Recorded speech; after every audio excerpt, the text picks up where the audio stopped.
كتب الإرشاد وغوث العباد وبريات الحبيب عبد الله بن علي بن محمد الحداد في كتاب الحكم الأفضل. دواعي الحرص على الدنيا ثلاثة، أحدها النظر إليها بعين الاستحسان، وعنه يكون حب البقاء للتمتع، والثاني تعظيم الناس لأربابها، ومنه يكون التفاخر والتكاثر، والثالث توهم ألا قوام بدونها، وعنه ينشأ البخل وخوف الفقر.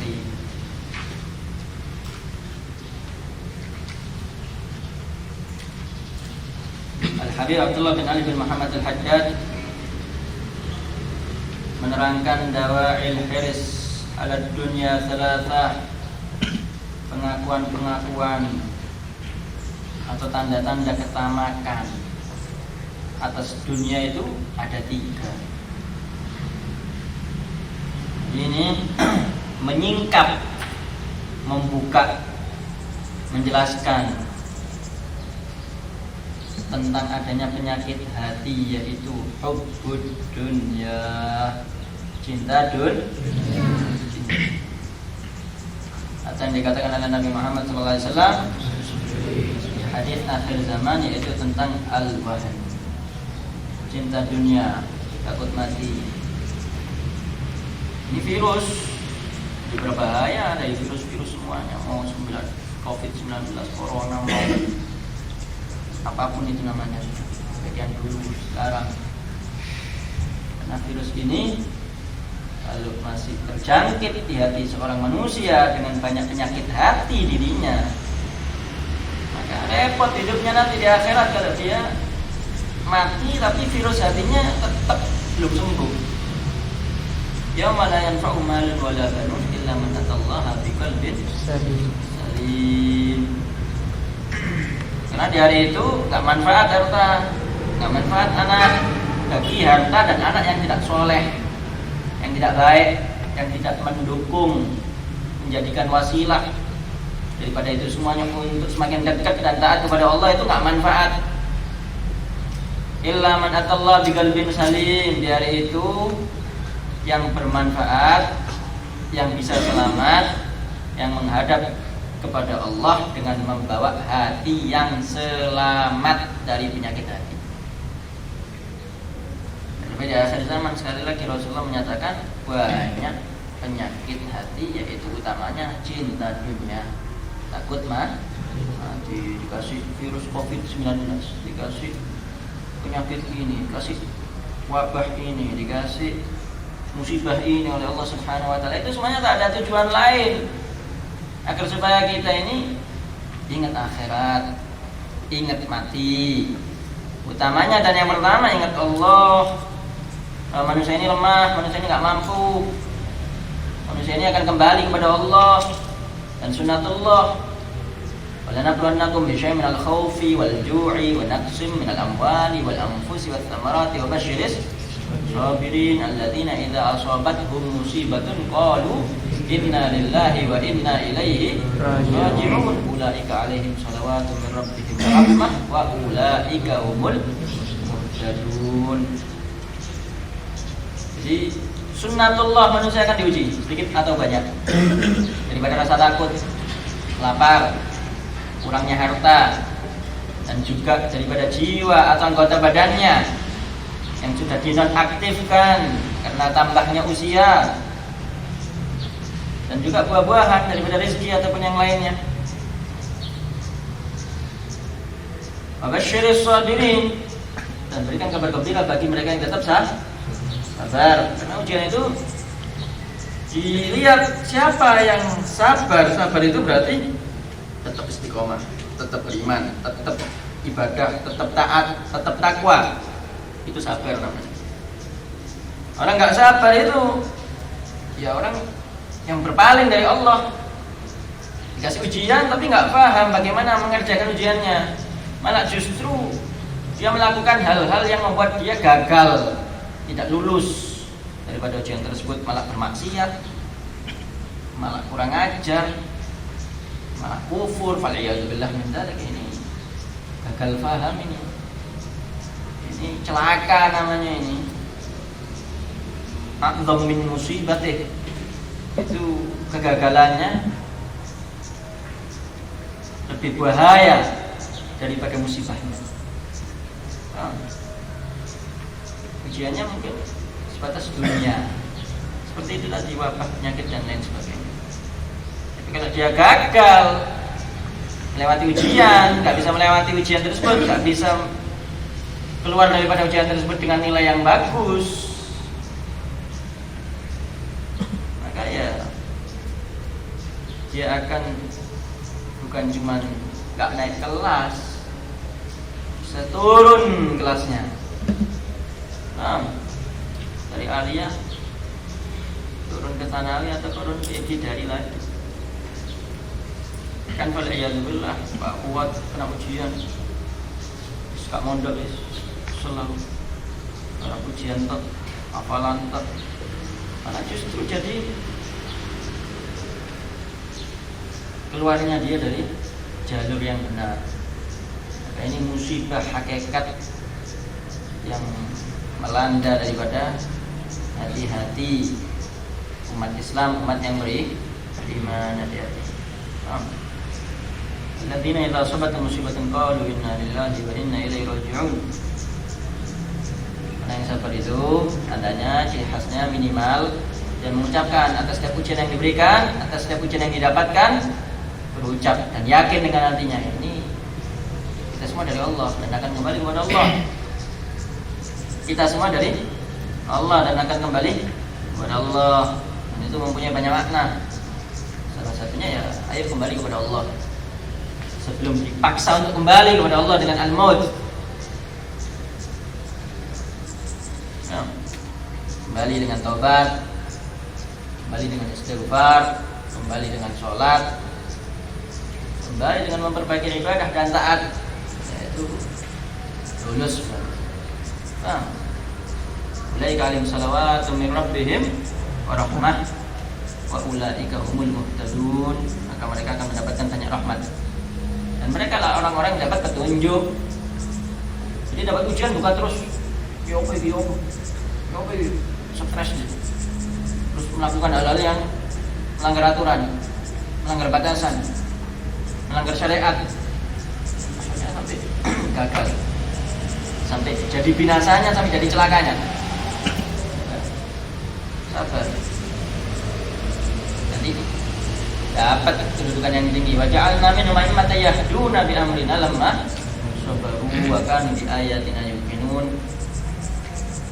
Para pemimpin dunia akhirat, para warasatul anbiya, utamanya para anbiya wal mursalin, yaitu Nabi Muhammad sallallahu alaihi wasallam, itu jadi pemimpin, jadi orang hebat karena mereka adalah orang-orang yang paling sabar dalam menghadapi ujian. Sabar dalam arti lulus daripada ujian-ujiannya dengan predikat yang paling bagus, terbaik. Ya.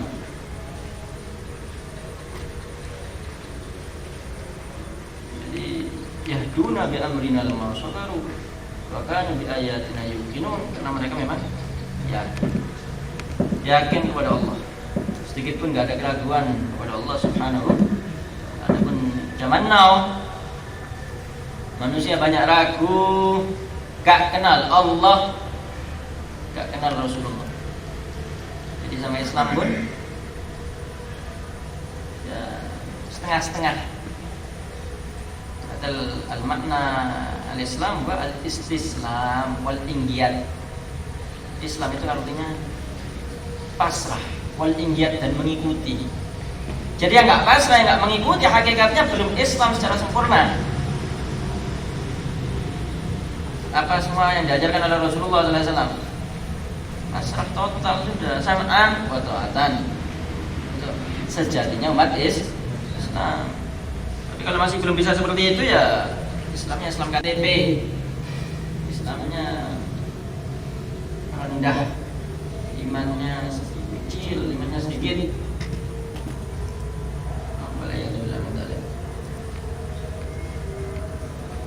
Allah pernah berfirman dalam ayat Al-Quran yang lain, "Walaqad arsalna ila umamin min qablika."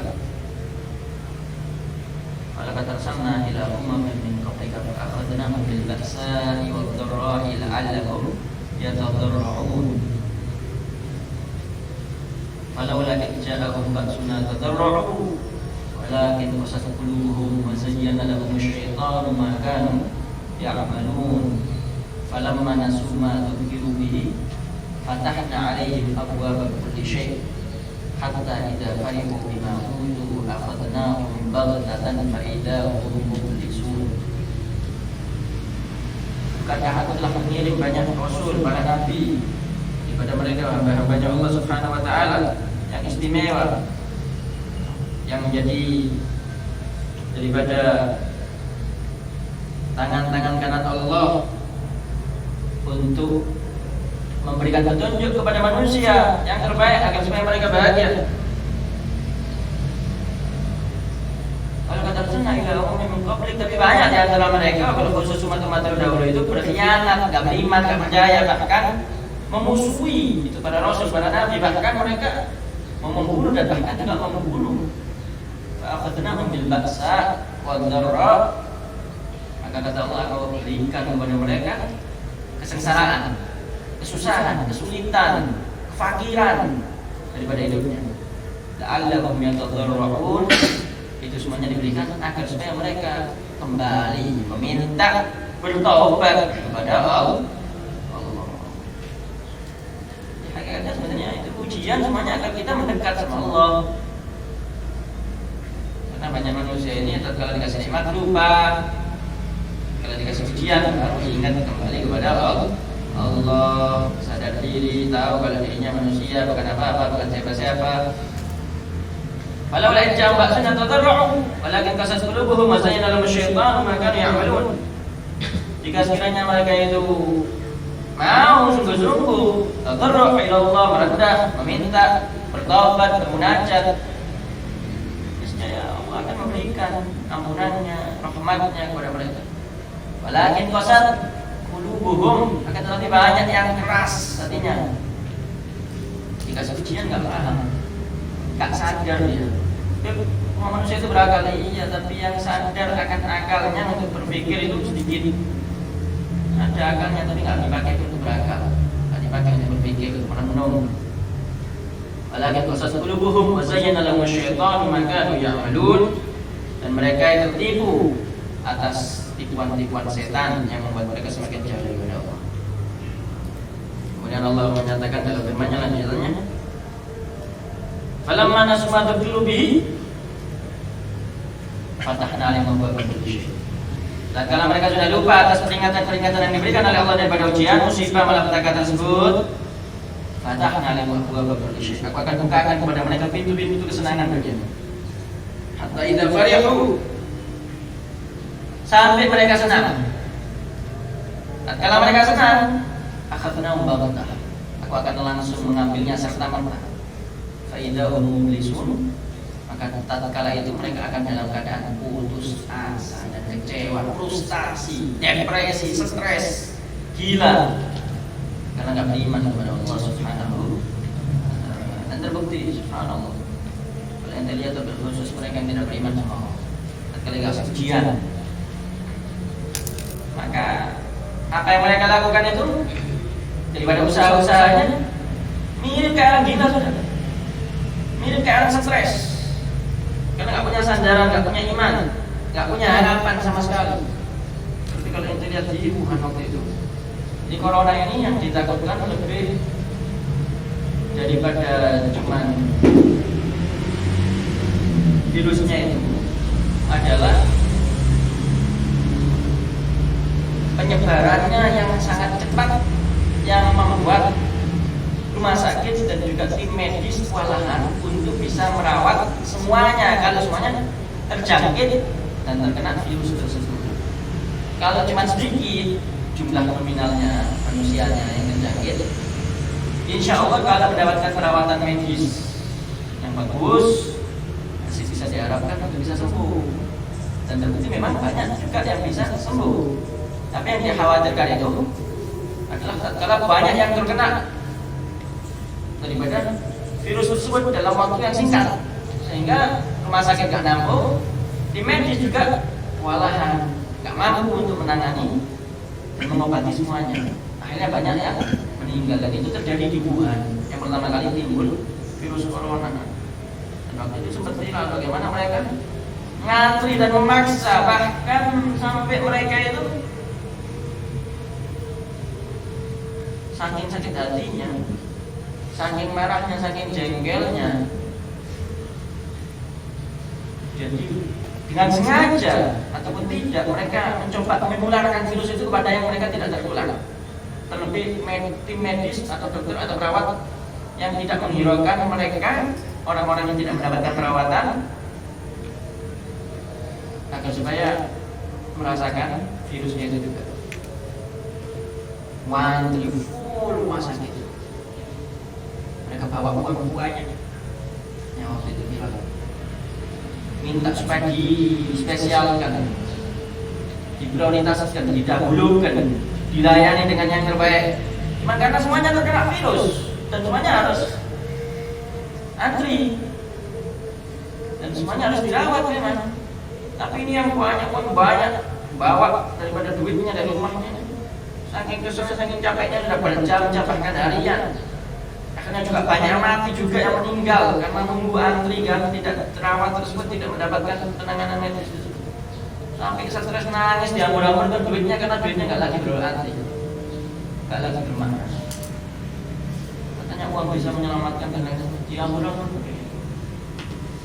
Itu salah satu daripada adab yang besar karena nggak punya iman.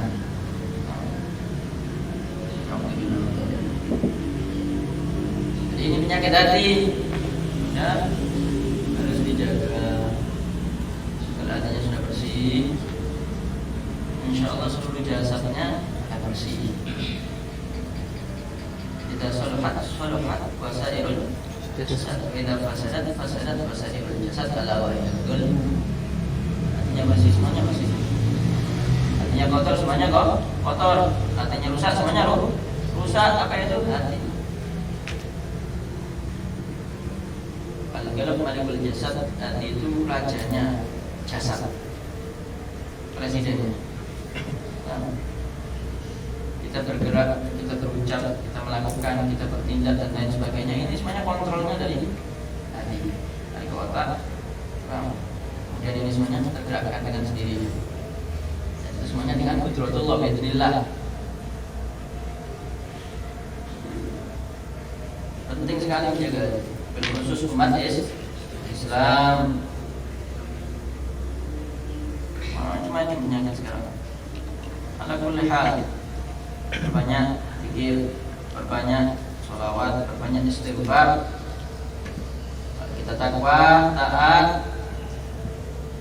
Kalau ulama ahli tafsir kan sering disampaikan sama kawan-kawan, jangankan krisis apa saja, penyakit apa saja, mau langit jatuh ke bumi pun, kalau kamu taat takwa kepada Allah, insya Allah dijaga, diselamatkan oleh Allah. May yattaqillah yaj'al lahu makhraja. Man yazimal istighfar ja'alallahu min kulli hammin faraja wa min kulli dhiqin makhraja wa razaqahu min haitsu la yahtasib. Salawat sama Nabi, walladzi yusalli 'alaikum wa malaikatuhu liyukhrijakum minadh-dhulumati ilan nur wa kana bil mu'minina rahima. Yang istiqamah lebih-lebih.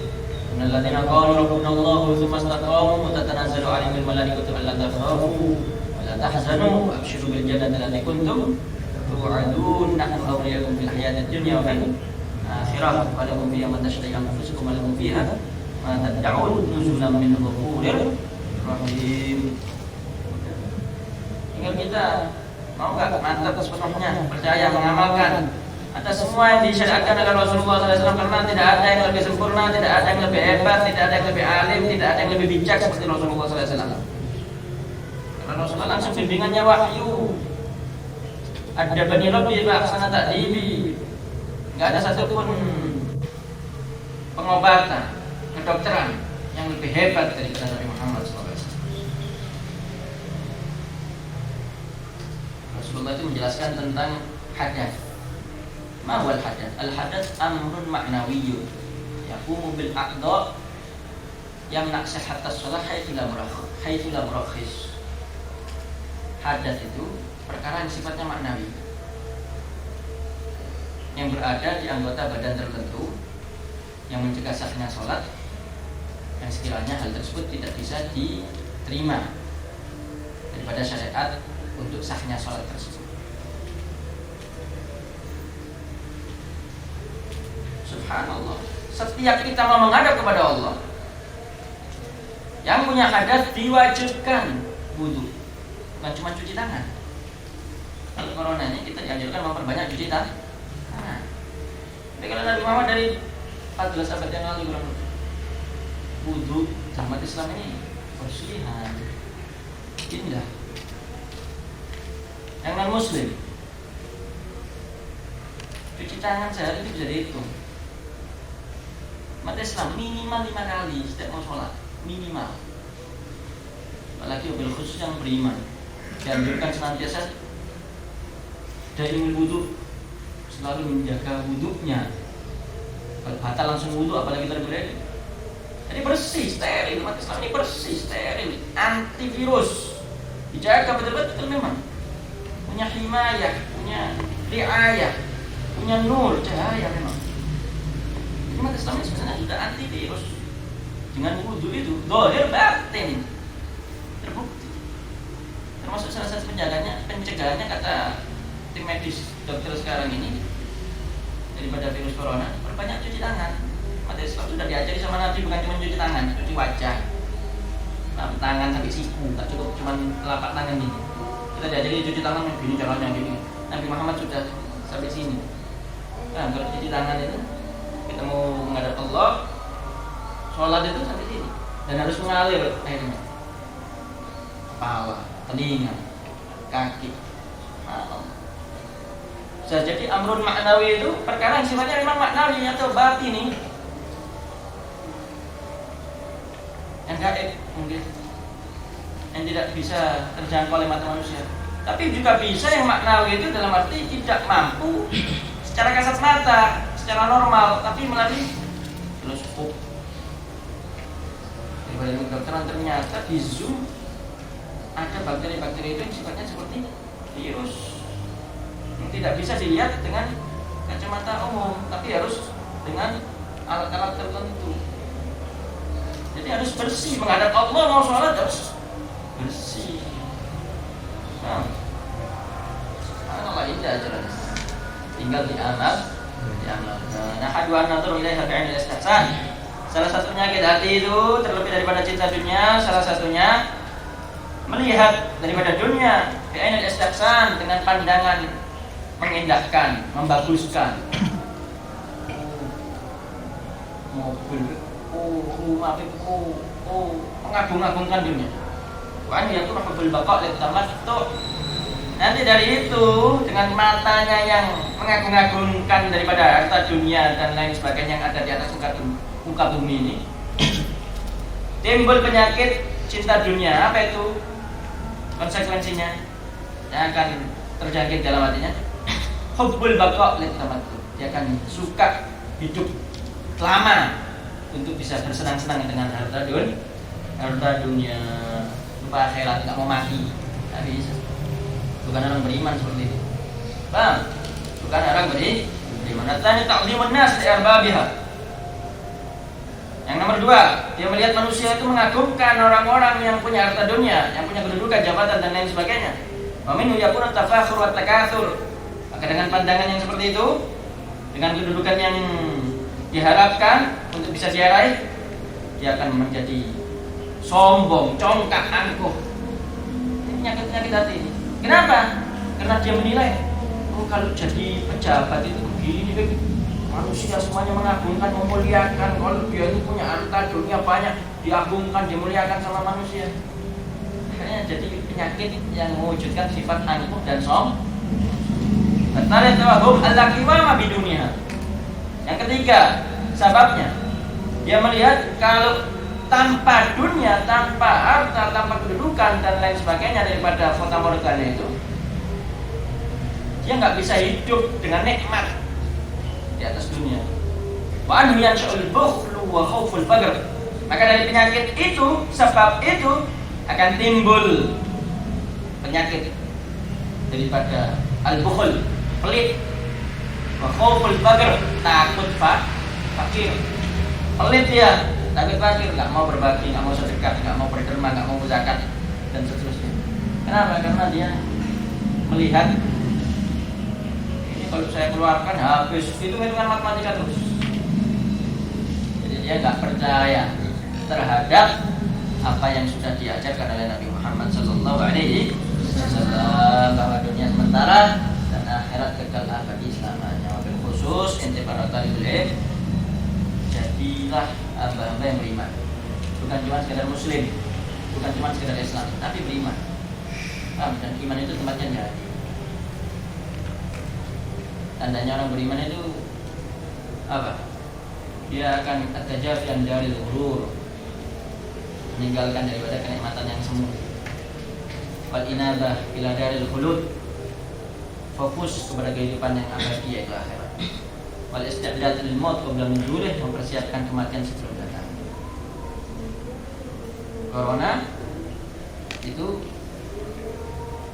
jangan kita sombong, insyaallah enggak kena corona. Dengan sombongnya dengan mengucapkan saja enggak. Kita berdoa untuk supaya dijauhkan daripada penyakit tersebut, tapi juga jangan terlalu takut. Saking terlalu takutnya sampai depresi, sampai kayak orang-orang enggak beriman. Tapi yang harus dilakukan, perbanyak ibadah, perbanyak amal soleh, perbanyak taubat, karena semuanya itu sudah ditentukan oleh Allah Subhanahu wa taala. Malam yang lebih sayfin mata diulayhi tanawwa'atul asbab wal mautu wahid. Siapa yang enggak mati dengan kilatan pedang, dia akan mati dengan sebab yang lainnya. Banyak macam-macamnya sebab kematian, dan kematian itu cuma satu macam. Semuanya pasti mati. Yang jadi pertanyaan, kalau mati masuk surga apa neraka itu? Gak mati dengan ini, mati dengan itu. Tetap pasti semua manusia mati. Bukan berarti kalau mati karena sakit jelek. Nah, hampir semua manusia matinya itu karena sakit. Dan aulia, ulama banyak meninggal karena sakit memang. Kolesterol, mau diabetes, mau penyakit-penyakit yang lain. Dan itu bukan berarti buruk. Tapi yang jadi pertanyaan itu, matimu husnul khotimah enggak? Bawa iman enggak? Yang jadi pertanyaan, setelah mati kamu masuk surga apa neraka? Kalau kau beriman rawdatun na'iman, fa illa takun fafratun jahimah. Kalau enggak jadi surga, ya jadi neraka akhirat nanti, kalau khusus kuburanmu yang pertama kali. Jadi itu yang harus dipersiapkan, bukan lalai seperti orang-orang yang enggak beriman. Wallahu ta'ala alam. Subhanallah wa bihamdihi, asyhadu an la ilaha illa anta, astaghfiruka wa atubu